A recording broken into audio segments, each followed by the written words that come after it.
जय हिंद दोस्तों। अब आगे क्या है? आज हम सभी के लिए एक बड़ा धक्का है कि आखिर जितनी मेहनत थी और मेहनत को इकट्ठा करके एमओडी ने जो हमारी मांगों का जवाब दिया है, आप सुन के हैरान हो गए होंगे। क्या आप अब हम मानेंगे कि हमारी भी कहीं ना कहीं चूक है या नहीं है? क्योंकि जैसे ये सवेरे से आया है और कई बुद्धिजीवी लोगों से हमारी बातचीत हुई है और उन्होंने कुछ हमें सलाह दी है कि आप ये बातें अपने व्यूवर्स तक पहुंचा दीजिए। उन्होंने कहा पहली बात तो इतनी मांगों की क्या जरूरत है? जब आपकी एक चीज सुधर जाए, यानी आपकी बेसिक पे सुधर गई, तो आपकी बेसिक पेंशन हो चाहे डिसेबिलिटी पेंशन हो, सब उसी से जुड़े मुद्दे हैं। कौन सा तर्क बनता है कि आज आप 70% पेंशन की मांग कर रहे हो? यानी जो जायज मांग है वो भी इसमें छुप जाएगी। आप जैसे कि सेना के अंदर कहते हैं, आप किसी के सामने जाते हो, आपकी कोई एक प्रॉब्लम है, आप एक प्रॉब्लम को बताओगे, फोकस करोगे, उसको समझाने की कोशिश करोगे, कन्वे करोगे तो समझ में आएगा। आपने 20 प्रॉब्लम खड़ा कर दी, अब उसको ये समझ में नहीं आया कि इनकी आखिर में प्रॉब्लम है एक्चुअली है क्या। ऐसा ही लग रहा है हमारे साथ हुआ है। सबसे पहले बात मैं करूंगा कि आखिर में fitment factor for JCO is only 2.57 and for अफसर इट इज 2.81। ये कहा गया था कि उनकी 2.81 से पेंशन मिली है और हमें 2.57 से मिली है। सबको पता था कि दिसंबर 2015 यानी ओआरओपी 1 लागू हुई है और जब ये फिटमेंट फैक्टर सभी के लिए 2.57 ही था। और जब तक कि जब सिक्स्थ पे के अलावा 7th पे में हम कन्वर्ट हुए हैं, तब वहां पर उनकी जो पेंशन है वो एज इट इज रही है, लेकिन पे में कुछ गड़बड़ हुआ है। अब पे में गड़बड़ हुआ है, समझ रहे हो? मेरे ध्यान से सुनना।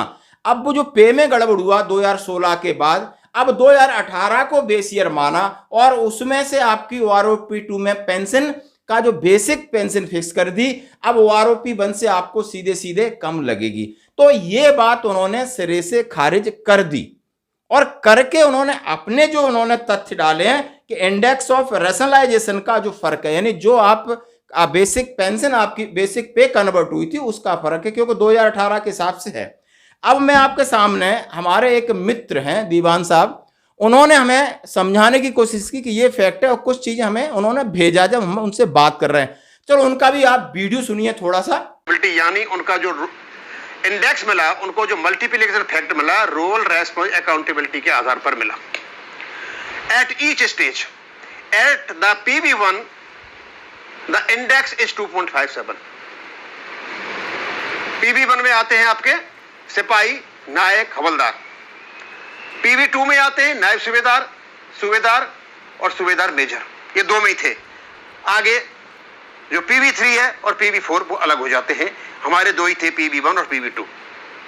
फिर कहते हैं increase to 2.62 for pensioners in PV2, यानी जेसीओज के लिए जो PV2 में उनको यह कर दिया 2.62 एंड फर्दर टू 267 PV3 में इन्होंने 267 कर दिया।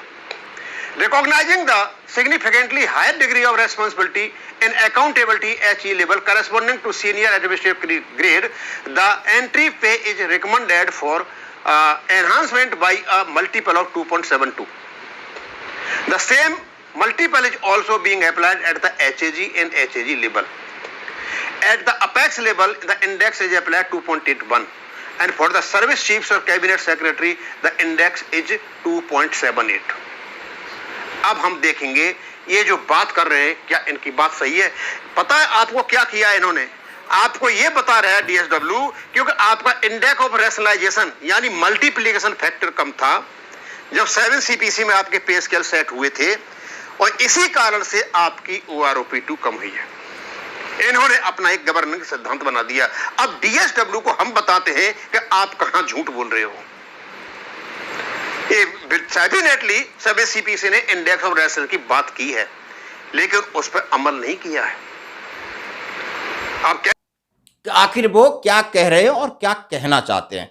जब आपने उनका बात सुनी तो जरा मैं समझा दूं। वो कह रहे हैं कि बिल्कुल बात उनकी सही है कि 2.57 पे बैंड 1 और पे बैंड 2 जिसमें जेसीओ और OR आते हैं, उनमें 2.57 नहीं है। उन्होंने एक बाई ग्रुप के फिगर निकाल के हमको बताया, साहब देखिए, सिपाही का 2.63 है, नायक का 2.82 है, हवलदार का 3.02 है, नायब सूबेदार का 2.41 है, सूबेदार का 2.66 है, एसएम का 2.74 है, लेफ्टिनेंट का 2.67 है और कैप्टन का 2.53 है। ये चलो लेफ्टिनेंट कैप्टन दूसरे में चले जाते हैं, आप सूबेदार मेजर तक की आप समझ जाओगे कि नहीं इसमें भी झोल है कहीं ना कहीं। और दोस्तों बिल्कुल सही बात है, हम और आप सब समझते हैं, हम इतने अनजान नहीं हैं। हमें इन्हें घेरना होगा तार्किक चीजों से, जैसे कि यदि 2.67 और 2.53 से लेफ्टिनेंट की बेसिक पे 56,100 बनती है और कैप्टन की 67300 बनती है। 15,500 एमएसपी जोड़ करके किसी की 35,800 पेंशन है और 38,300 पेंशन है। इसको बढ़ा के आपने 41,000 और 43,000 कैसे कर दिया?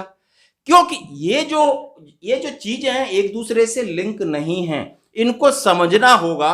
और समझ करके सिर्फ और सिर्फ 7th पे सीपीसी में जो हमारे साथ धोखा हुआ है, हम यदि उसी को फोकस करें और नेगोशिएशन में उसी को सामने रख हम ये प्रूव कर दें कि यस 2016 के बाद धोखा हुआ है और 2018 को बेसी रखा है, इसीलिए हमको नहीं बढ़ी है।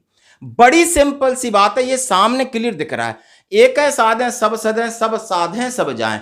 यदि ये सद गया, आपकी बेसिक पे सद गई, तो फिर 50% पेंशन है वो सही होगी, डिसेबिलिटी पेंशन है, फैमिली पेंशन है, दूसरी और टाइप की पेंशन है, ये परसेंटेज ऑफ बेसिक पे पर निर्धारित करती हैं। और ये इसका उन्होंने पूरा हमारी ये बात हुई है, जरूर आप इनका वीडियो देखिए और आगे एक एक चीज का पोस्टमार्टम करेंगे ताकि सही तथ्य निकाला जाए और व्यूअर्स के पास भी जाए, तभी सबको उम्मीद जगेगी कि जब हम लड़ाई तो लड़ रहे हैं लेकिन हमारे पास वो चीज नहीं है जिसकी सब चीज ब्लैक एंड व्हाइट में होती है। उन्होंने ब्लैक एंड व्हाइट में आपको जवाब दे दिया है और इन ब्लैक एंड व्हाइट के जवाब को देके ऐसा लग रहा है जैसे कि हमने सब कुछ आज मांग लिया था और उनकी समझ में कुछ नहीं आया, उन्होंने बोला तुम्हें सब कुछ मिल गया है। धन्यवाद दोस्तों।